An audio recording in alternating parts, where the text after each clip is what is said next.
I'm Dan Lohmar, CFP professional with United Wealth Management, where we specialize in PRAP management and financial planning for pilots at United Airlines. And like many of you, my business partner, Alan Bealey, and I are both pilots for United. Welcome to another video. We have a short topic today. I'm talking about 401k to IRA rollovers upon retirement. I thought this would be a good topic because throughout my videos, I've mentioned things you can do in an IRA, but not in a 401k and the other way around. So I thought this would be a good way to summarize those differences in one place. With that said, even though it's a short topic, there are some important considerations on where your retirement funds should be when you retire. Are there any advantages or disadvantages to keeping it in the United PRAP or rolling it into an IRA? There's no wrong or right way to do it. And like so many financial decisions, it comes down to what fits you the best. And that's the way I want to present it. You figure out what works the best for you. Now let's get right into it, but before we do, if you have not subscribed to my channel, go ahead and subscribe now and hit the bell icon so that you know when new videos come out.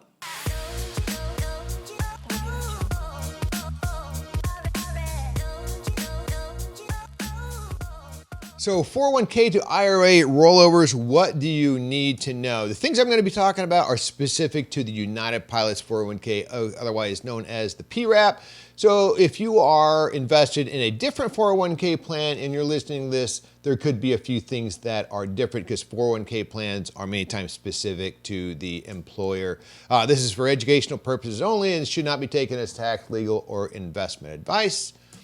And we're talking about rollovers versus distribution. So a rollover is a transfer of money from a tax-deferred account into another tax-deferred account or tax-deferred plan, and a distribution is actually taking that money for income, which is a taxable event. So that's the difference between rollovers and distribution. So just so you know, we're talking about rollovers. So the biggest thing to start off, when we're looking at differences between a 401k and an IRA, is a 401k has spousal consent. It's federal law. It's governed by ERISA, the Employee Retirement Income Security Act, and the spouse is the automatic beneficiary of a 401k, even if not designated so. So whenever you are doing a 401k to IRA rollover, that requires spousal consent. And if you are changing the beneficiaries to anybody other than the spouse, then that also requires spousal consent, and it has to be notarized consent.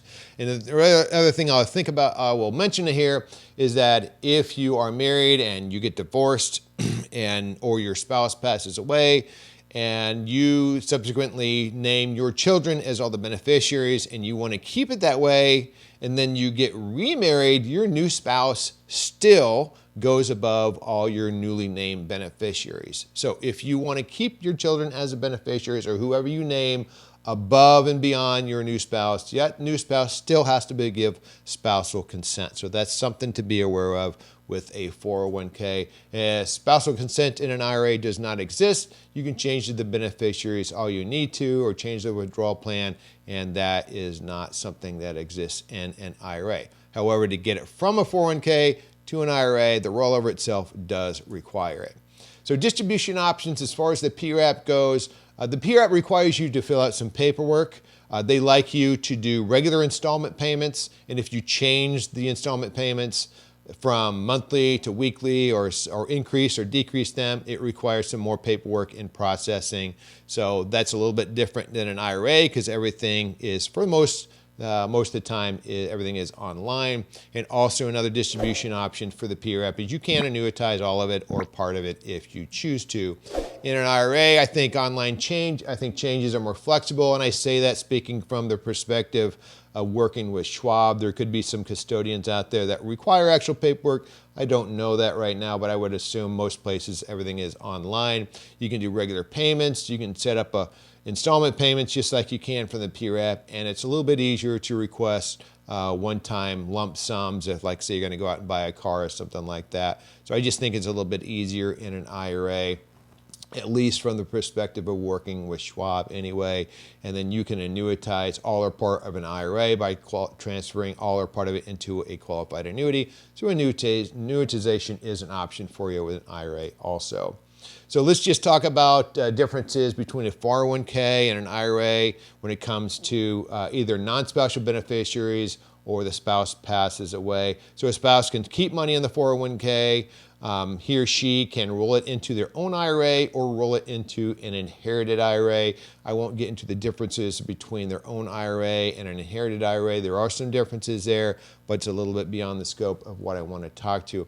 I think the biggest differences here, the spouse is pretty much the same options, whether it stays in the 401k or an IRA. There's not a whole lot of differences there. I think the bigger differences comes into a non-spousal beneficiary or a secondary beneficiary.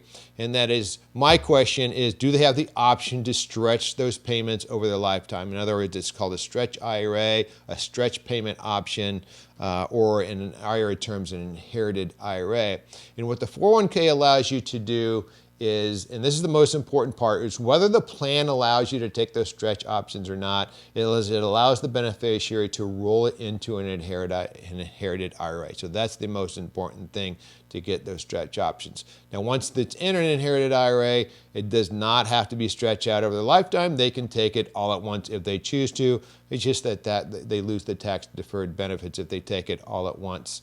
That's the reason you'd like to have it stretched over. So again, no huge differences in between the distribution options from the 401k and the IRA. And I say that speaking from the fact that they can roll it, a non-spousal beneficiary can roll it into an inherited IRA. So how about required minimum additions from a 401k or the PRAP? So RMDs are calculated separate from all other accounts. And you also have to take that RMD from the actual PRAP itself. It can't be taken from IRA accounts. Qualified, you cannot do qualified charitable distributions from the PRAP account if that's a factor for you. And then the Roth, and here's the big one in my opinion, is that if you have money in the Roth PRAP, is that it does require minimum distributions starting at age 70 and a half. And I think that defeats some of the purpose of having that advantage of tax-free growth for the rest of your life. So the Roth 401k does have required minimum distributions. The Roth IRA does not have RMDs. Those are the two biggest differences there. So RMDs from an IRA is you can aggregate them. You can take them all out of one account or some out of each account, whatever works for you. You can do qualified charitable distributions from an IRA, and then you do not have RMDs from Roth IRAs, and that's probably the biggest advantage right there. So speaking of Roth 401ks and Roth IRAs, all Roth accounts have this thing called a 5-year rule. And what that does is it requires you to have held that Roth account for at least 5 years before you can take what's called a qualified distribution. A qualified distribution is both tax and penalty free. If you want to look and see, and so it's a 5-year window. It starts January 1st of the year you made your first contribution. On the PRAP website, if you want to see where yours is, it actually lists a date under the My Profile and Personal Data. It actually tells you when you made your first Roth contribution. But so the differences between these, let's just say you needed that money within the 5-year window. Let's talk about the differences on that. So Roth withdrawals needed before the 5 years in the PRAP. Well, if you're under 59 and a half, you can only take it out of that Roth account for hardship withdrawals. If you're over 59 and a half, you can take some money out, but the earnings are taxed on it if you're within that 5-year window. So keep that in mind. On a Roth IRA, you can always take the principal out. You can put money in one day, take it out the next day out of a Roth account, and the principal going in and going out is not taxed or penalized. If you are under 59 and a half, the earnings are taxed and penalized if you were to take those out in the 5-year window. If you're over 59 and a half, only the earnings are taxed within this 5-year window. And there are some other exceptions that apply to with 401ks and IRAs, but they're a little bit beyond what I want to talk about on the differences here. If you're doing a Roth 401k and you're going to roll it over into a Roth IRA, it starts that 5-year window over again. So even if you put Roth money in your PRAP 10 years ago and you roll it into a Roth IRA that's never been funded before, it starts that 5-year window all over again. Now, if you roll it into a Roth IRA that you also had money into 5 or 10 years ago, whatever the case may be, then that window is satisfied. It's based on the Roth IRA, the original funding date of the Roth IRA. So that is good to know there. It shouldn't be a big deal because if you follow conventional wisdom of account withdrawals, then we generally recommend pulling from Roth accounts last in your lifetime to have lifetime tax-free growth. And so it shouldn't be that big a deal because if that's the last thing you pull from, it should be beyond the 5-year window if it's a factor. But anyway, just something to be aware of. And this is something else is that just to throw in another thing about 5-year conversions is that Roth conversions have their own 5-year window. So if you were to do a Roth conversion in a Roth IRA, then that each conversion has its own 5-year rule period. Investment choices in the PRAP. You've got the core funds and you've got the PCRA. So you've got your core good PRAP funds in there, and then you've got almost the entire universe of investments to choose from in the PCRA. So there's really not much question as far as lack of investment choices. In my opinion, if anything, if you're not up on this, or if this is not your cup of tea, let's just put it that way, limited choices can be better. I think I'm a big believer in that. And of course, those core funds are monitored by the R&I committee. They're monitored and selected by the R&I committee, so there is some oversight on the quality of those funds there. As far as going into an IRA, if you roll money into an IRA, hey, if you're not using an investment advisor, then it's up to you to pick what your investment options are, and then more choices is not always better. So you got to know what you're doing if you do roll it into an IRA. As far as the fees goes, the fees in the PRAP are transparent. I have no issue with what the fees are and how they're displayed. I don't think there's any hidden fees in there. You just have to know because they put them out all the time. All the fund expense ratios are adequately published. And there's one thing I'll add on to it is you have money that's being managed in the PCRA. The only fees you can apply to that account are for the PCRA funds only. Whereas in an IRA, if you have money in an IRA and you have money in a taxable account, you can no longer, advisory fees on money managed in a taxable account is no longer tax deductible. But what you can do is you can take the fees that are due on the taxable account and you can withdraw them from the tax deferred account. Now, that way you are somewhat splitting the bill with the government because that's tax deferred money. So that is just something to keep in mind there, and something we advocate when the opportunity arises.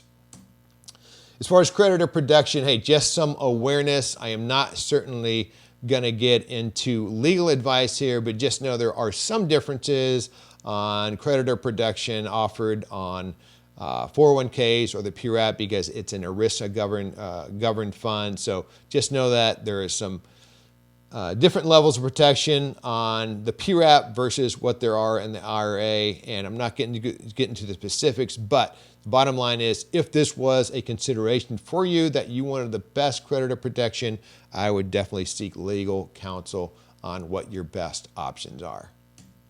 So the biggest differences are, one, 401ks require spousal consent, IRAs do not. Roth RMDs, so Roth 401ks have required minimum distributions, Roth IRAs do not. Distribution options, I think they're a little bit more flexible in IRAs than they are in the PRAP. And then the other thing is too, is if you wanted to deduct advisory fees for money managed in a taxable account, it's better to do that. I think you got more options to do that in an IRA than you would having money in the PCRA.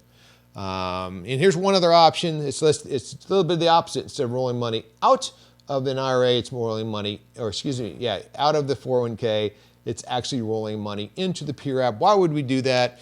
I think, one, to consolidate. So if you got IRAs sitting out there, hey, they would be more than happy to roll that money into the PRAP and put it under the same umbrella.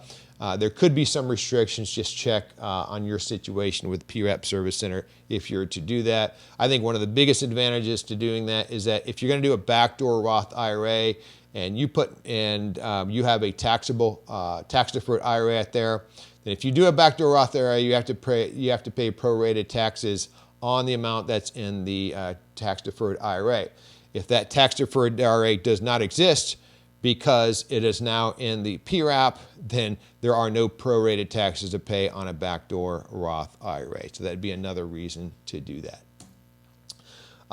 Hey, let me know what you think and the things you're looking at when you're thinking about rolling money over from a 401k to an IRA. I'd love to hear what your insight is and what comments you have. Leave them in the YouTube comments, and keep in mind that I do approve those comments because of the nature of the subject matter we're talking about. If you got any other questions or comments you want to apply directly to me, Dan at UnitedWealthManagement.com.